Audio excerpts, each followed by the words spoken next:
In this video, I will show you how to download and install additional apps on your Samsung Galaxy Watch 5 and 4. So before you start, make sure you have a good data connection. Either you have the Bluetooth on and it's connected to your phone, which has a Wi-Fi on, or like mobile data, or maybe you have the LTE version. So make sure you have the mobile data enabled first. Then what we can simply go is we can swipe like this to get access to all these apps here. So then we can swipe a bit down till we find this Play Store icon, this triangle thingy.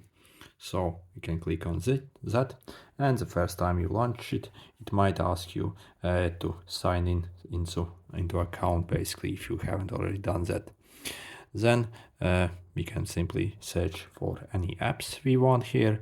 So we can simply browse around which ones we want to install.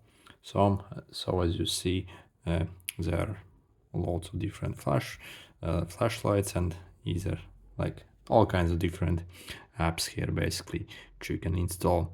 And to install an app, simply click on it and basically click install.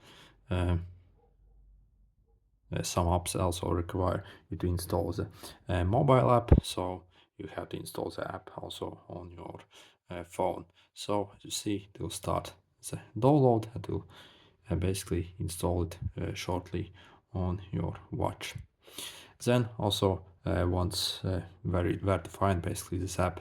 So again, go to your apps list and basically scroll at the bottom. It will be placed at the very bottom here, all the new apps ones that get installed are placed on the bottom of both the phone watches. Sorry. Yeah, that's how I do it on these watches. Anyway, if it was helpful, make sure to hit the like button. See you.